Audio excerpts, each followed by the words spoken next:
looking at life like it's such an easy game. Watch out, boy, don't get caught in all that fame. You think it could last forever, but it's gone in just a snap. The game of life is waiting, and you're headed for a trap.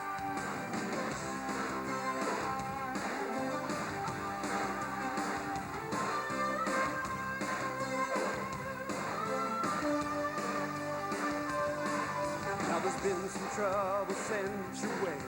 You always pass the test. Let me tell you something, you have yet to see the best. Now they're coming at you fast. Yeah, you better look around. If you can't see them now, you just listen for the sound. Double trouble, that's what we got. What are we gonna do? Double trouble, that's what we got. Capitals red, white, and blue. The capitals red, white, and blue.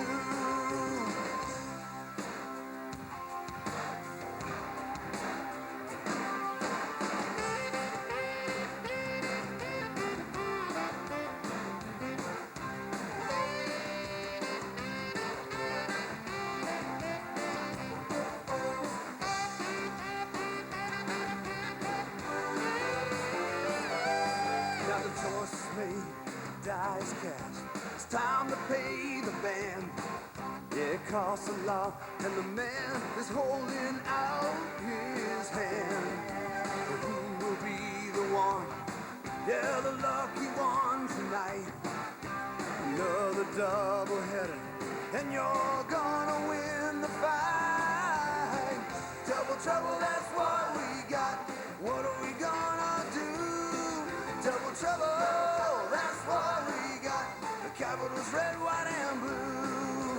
The capitals red, white, and blue. Yeah, lucky one tonight. What are we gonna do? Double trouble, that's what we got. The capitals red, white, and blue. Double trouble, that's what we got. Capitals red, white, and blue. Double trouble, that's what we got. Yeah, the lucky one tonight. But what are we gonna do? Double trouble.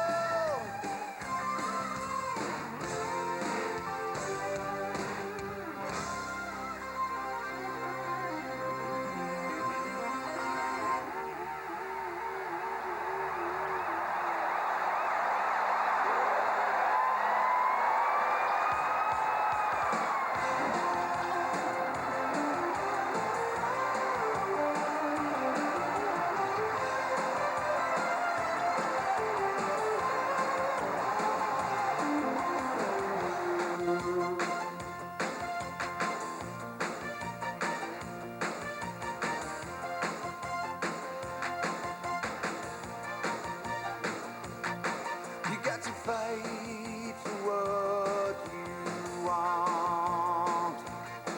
You got to learn how to win. You got to lay it on the line. When the game begins,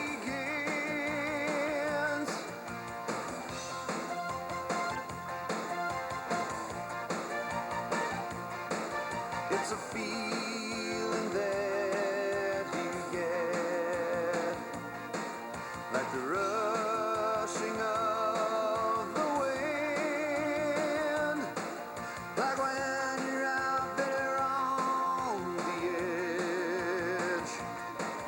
It's a new time to begin, and you come out on top. Out on top, what else can you do?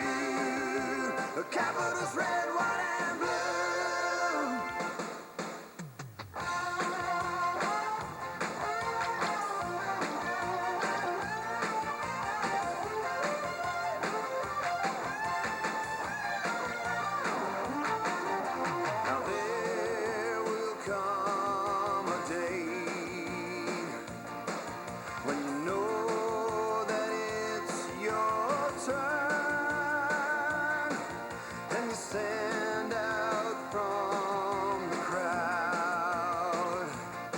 You got to show them what you learn.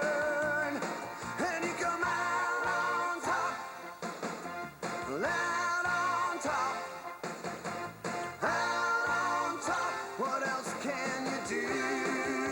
The Capitals red, white, and blue. Capitals red, white, and blue. Capitals red, white, and blue.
Just play it like a few bars after the chorus. Well, he's right in front of the center.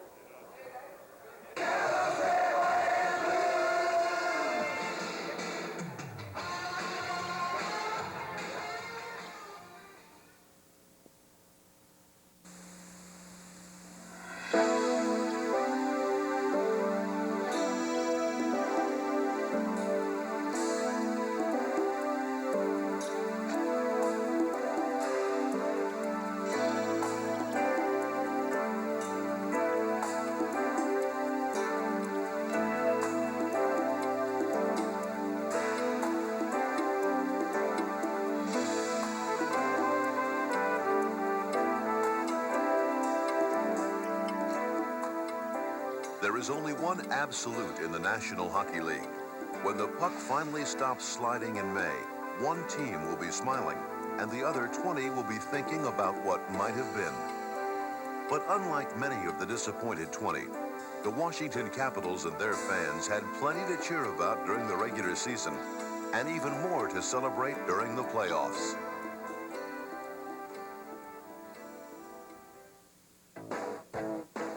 New faces and old friends would play key roles for the Capitals this time around. In a blockbuster off-season deal, David Poile brought in goaltender Clint Malarchuk and center Dale Hunter, giving the club great strength down the middle. And Brian Murray had spent the summer drooling over the prospect of the feisty Hunter in a Washington uniform. Hunter wasted no time in fulfilling those fantasies.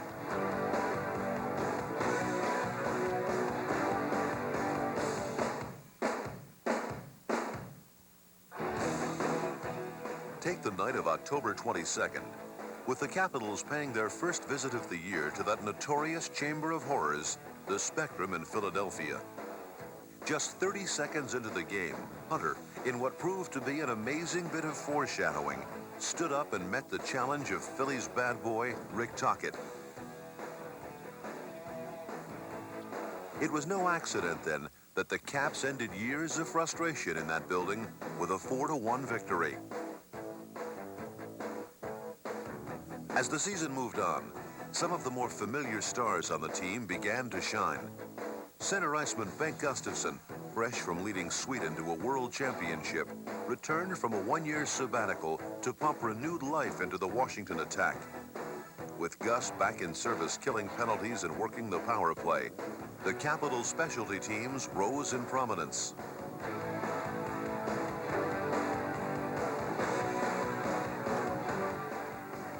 Seeing Gustafsson back in red, white, and blue seemed to please right-wing Dave Christian. With Bengt manning the pivot, Christian turned in a strong season, knocking in 37 goals. The most explosive of all the Capitals forwards, however, continued to be Mike Gartner. Entering the season as the franchise's all-time leading scorer, Gartner came roaring out of the gate. He pumped in 7 goals in his first 4 games and went on to lead the team with 48. With his lethal combination of speed and firepower, Gartner left many opponents spinning in his wake.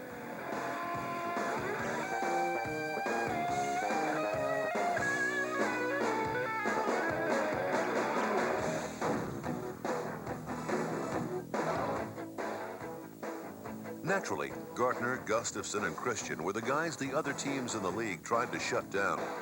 But the NHL quickly found out that this Capitals team had many more guys that could do you in. Mike Ridley made the most of his first full season in Washington. With an accurate shot and deft touch around the net, Mike pumped in 28 goals, including a team-high 12 on the power play. And the versatile Kelly Miller became a crowd favorite with his non-stop hustle and timely scoring, exemplified by his overtime tally that beat the Flyers on Super Bowl Sunday.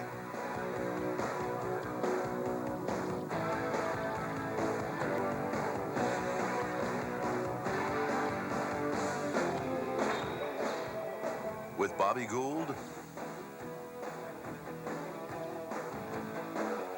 Michael Pavanka,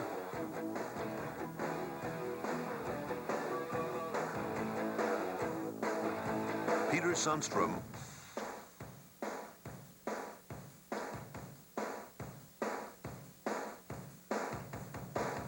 Lou Francischetti,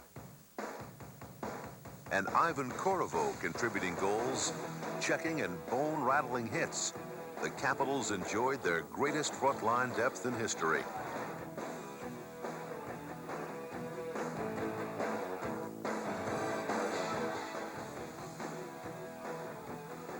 Of course, the Washington Capitals are known throughout hockey for their hard rock defense, and the 1987-88 edition may have been the strongest yet. Start between the pipes. Malarchuk and Pete Peters teamed perfectly, with one heating up when the other cooled down or was injured. For the veteran Peters, his career in Washington continued to blossom. Although nagged by a variety of ailments, Pete stopped enough rubber to post a 2.78 goals against average, one of the best in the league. And Malarchuk made his first year in the nation's capital one to remember. It all came to a peak in February when he tore through the dog days of winter as the hottest goalie in hockey. It featured 3 shutouts in 4 games and a miserly 1.70 goals against average.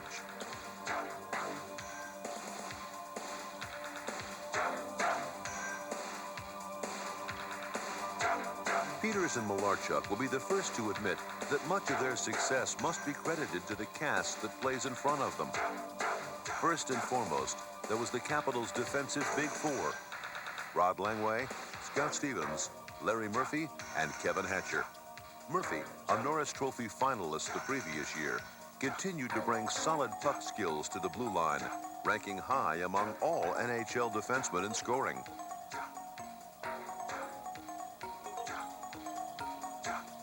Captain Langway would again lead the squad with his marvelous example of strength and determination. But that relentless style would prove to be costly, as Langway ruptured a disc in his back on the day before Thanksgiving. It was a great loss to the team, yet the Capitals rose above it on the broad shoulders of Scott Stevens and Kevin Hatcher. Hatcher, after winning rave reviews for his play with Team USA in the Canada Cup tournament, matured greatly in his 3rd professional season. Already known as one of the heaviest hitters in the game, Hatcher added some dazzling offensive skills to his repertoire. Rushing the puck with the talent and confidence of a much more seasoned player, the 21-year-old Hatcher went on to lead all Caps defensemen in goals scored with 14. But the real story of this team was that of Scott Stevens. 1987-88 will long be remembered as the year Scott emerged as one of the NHL's superstars. Logging close to 30 minutes per game, Stevens worked the power play and killed penalties. He took a regular shift where he scored goals, set up many others, blocked shots, and constantly blasted the enemy into different time zones. For such flawless work, Scott was honored with a spot on the league's first-team All-Stars and second place in Norris Trophy balloting. This dynamite blend of talent had the Capitals flying until late March. With their play cooling, Washington fell victim to playoff desperate teams led by some of the brightest young stars in the game. And on the final day of the regular season, the Caps had to venture back into the Spectrum and engage in a battle for second place with the Flyers. A victory or tie would do the trick for the club, but with less than 6 minutes to play in the game, they found themselves down 2-0. That's when the magic started. First, the Caps got a fluky goal off the skate of Ron Hextall. Then, just 3 minutes later, a bullet from inside the blue line eluded Hextall for the equalizer. The game ended in a tie, and second place finally belonged to the Capitals. But more importantly, the never-say-die attitude that would carry them through the playoffs had taken shape.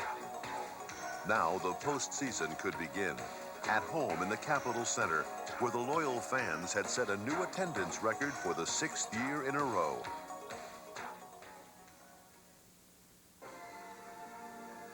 The Capitals had faced the Flyers in the playoffs once before, sweeping Philadelphia in 1985. But the 1988 Flyers were a much better team. Only the year before, they'd gone to the Stanley Cup Finals, extending the champion Oilers to 7 games. With young stars like Ron Hextall richer for the experience, many experts favored Philly in the series. And the result of Game 1 did nothing to change those picks. The Caps were able to overcome 2 Peter Zezel goals with power play tallies for Michael Pavelka and Dale Hunter. But Dave Poulin broke through on the Flyers' next man advantage, and Game 1 belonged to the visitors 4-2. If Washington was worried by the outcome of the opener, they certainly didn't show it in Game 2. Just 47 seconds into the contest, Kevin Hatcher blasted a shot past Hextall, and the Caps were off and running. Still, nothing ever comes easy in the playoffs. By the evening's midway point, it was Philly on top 3-2, thanks to another Zezel goal. But just 21 seconds after Zezel scored, Steve Leach sparked the comeback. Leach, fresh from playing a starring role for the U.S. Olympic team, ripped in the tying marker. Then, before the second period was out, Washington's special teams struck again. While killing off a penalty, Peter Sundstrom hustled in to jostle Hextall. Off balance, the goalie hurried his clearing pass, and Bengt Gustafsson picked it off. He set up Hatcher, and the big defenseman's drive was deflected in by Sundstrom for the lead. In the final period, Miller, getting his earlier favor to Leach return, banged one home to give the club some breathing room. The series was now tied at 1 and on its way to the Spectrum. Game 3 was a war in every sense of the word. The Flyers trotted out their old intimidation game plan, but the Capitals refused to back down. However, the Flyers did take the battle of the scoreboard. Kjell Samuelsson chipped in the winner for a 4-3 victory. Up next was Game 4, a 61-minute, 18-second roller coaster ride of emotion. Despite playing the contest without Rod Langway and Scott Stevens, the Caps led 2-1 entering the third period. They then appeared to break the game open with quick goals from Mike Gartner and Hunter. But with less than 10 minutes to play, Mark Howe started the Philadelphia resurrection. The absence of defensive pillars Langway and Stevens began to show as a Brian Propp goal brought them to within 1. Then Samuelsson struck again, this time with under a minute to play in regulation. Overtime was over quickly as Murray Craven delivered the final blow. Now the tradition-rich Flyers were in complete control of the series 3-1. And back in Washington, the so-called experts were near unanimous in their prognosis. The Capitals were finished. Like Mark Twain over 100 years earlier, however, reports of the Capitals' demise were greatly exaggerated. And in Game 5, the Caps showed the people who had them dead and buried that there was much more than a pulse still beating in the patient. Goals by Mike Ridley, Gustafsson, and Hatcher had staked Washington to a 3-1 lead. Then veteran Bobby Gould applied the coup de grace with a shorthanded breakaway goal. 5-2 Capitals, and the club was more than just alive. They still had faith. Back in the Spectrum for Game 6, Washington found the Flyers in their usual ill humor. This time, not only did the Capitals again refuse to turn the other cheek, they also made Philly pay the price. With the Flyers continuing to commit stupid penalties, the Caps continued to burn them, racking up 4 power play scores. Add in 2 regular strength goals and another shorthanded marker by Gould, and the 7-2 romp evened up the series at 3 games apiece. What would follow would be the greatest moment in Washington hockey history. Just 1 year earlier, the Capitals had hosted the Islanders in a 7th and final game. That affair would prove to be one of the wildest in National Hockey League annals, a 4-overtime affair that the New Yorkers won. Now, the Capitals and 18,130 of their loyal fans jammed the Capitol Center, hoping tonight would be different. Early into the affair, it looked like the jinxed miseries of the Washington franchise would continue as the Flyers rolled out to a 3-0 lead. Desperate for any kind of spark, the Capitals got it when Gary Galley, taking a perfect pass from Dale Hunter, smoked a drive past Hextall, and the club was back in business. Kelly Miller increased the heat, converting on a goal-mouth scramble. Then, before the second period was out, Hatcher sailed in another slap shot, and the Capitol Center exploded. It got wilder in the third period when Hunter struck, sliding a power play goal past Hextall for the Capitals' lead. This pleasure would be short-lived, however, as Brad Marsh snaked one in from the left point to bring everything back to square one and eventually send the game into overtime. Desperate to make sure last year's nightmare would not be repeated, the Capitals attacked relentlessly in the extra session. But what the crossbar didn't take care of, Hextall did, flashing the 1987 form that had been missing most of the postseason. At the other end, Pete Peters was giving his teammates life, matching Hextall big save for big save. Then, at the 5:57 mark, history was made. Craven to the blue line. Poke check by Murphy. Murphy starts the rush. He hits Hunter. He's in alone. A shot and a goal!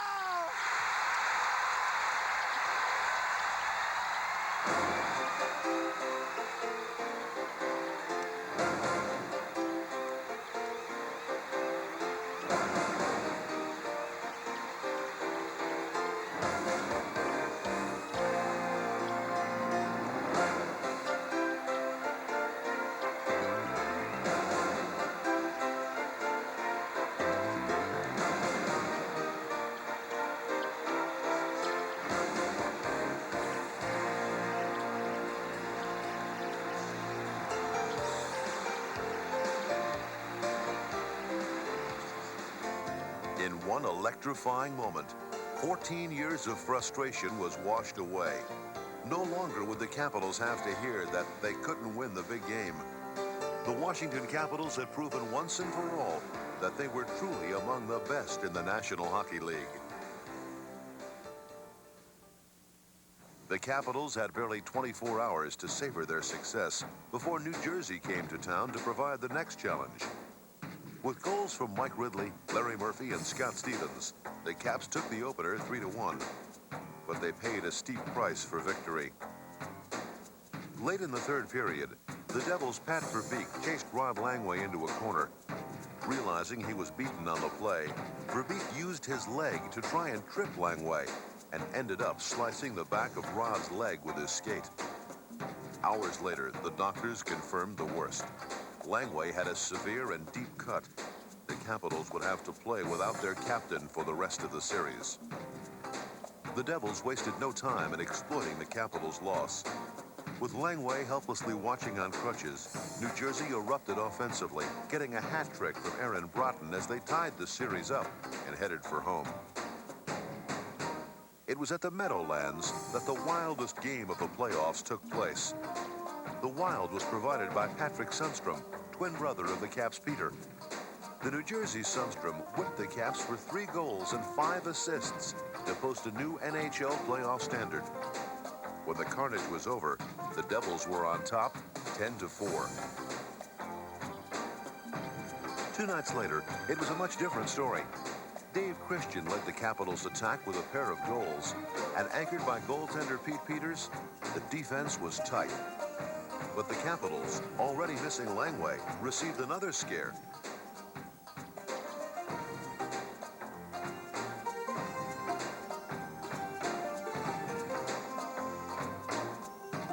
With Pete on his way to the hospital, the call was put in for Clint Malarchuk.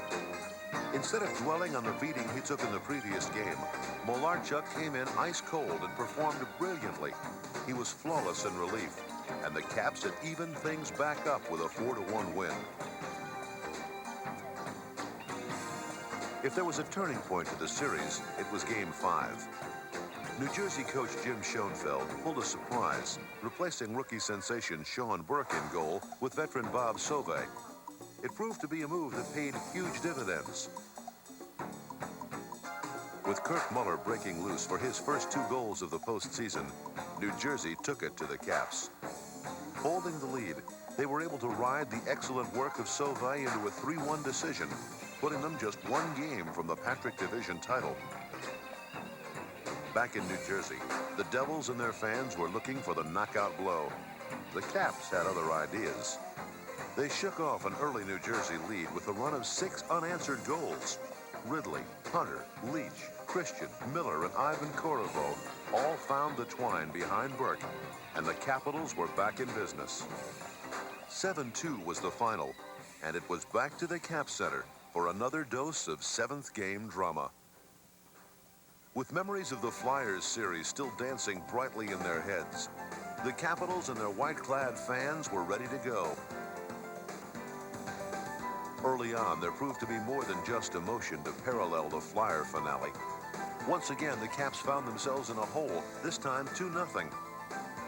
And once again, the Caps used some second-period magic to fight back into the fray. First, a Grant Ledyard slapshot was tipped in. Then, Gary Galley floated a bizarre shot over the shoulder of Burke, tying the game with just 6 seconds left in the stanza. But this time, there would be no miracles. Just another version of heartache, fueled by controversy. With about 6 minutes left in regulation, Greg Smith of the Capitals routinely cleared the puck out of his defensive end. On the other side of the blue line, the puck struck Mike Ridley and caromed back into the zone. With plenty of New Jersey players trapped inside, the Caps expected an offsides call. But linesman Kevin Collins waved off the call, saying later he felt Ridley had intentionally played the puck. The Devils jumped on the startled Capitals. At the right point, Craig Wolanin unloaded a drive. Kirk McLean got his stick on it and deflected the puck past Peters, who had no chance. The Caps pressed for the equalizer, but young Burke came up with some of his best work of the series. And when that buzzer finally sounded, it was the Devils who got to take the next step on the Stanley Cup road. And for the Caps, disappointment again. This time it was a deflected goal after a controversial play that got them. The year before, it was a shot that went in off a goal post after more than 2 hours of hockey. But while some memories contain only pain, there are plenty that bring joy and hope. Dale Hunter's goal against the Flyers is something to build on. The talent is there. The club has a splendid mix of veterans and youth, of stars and just plain solid hockey players. Add to the equation more shrewd pickups by general manager David Poile, Jeff Courtnall, a 36-goal scorer last year, and tough veteran defenseman Neil Sheehy. The 1987-88 season was truly a wild ride, and the best is still ahead.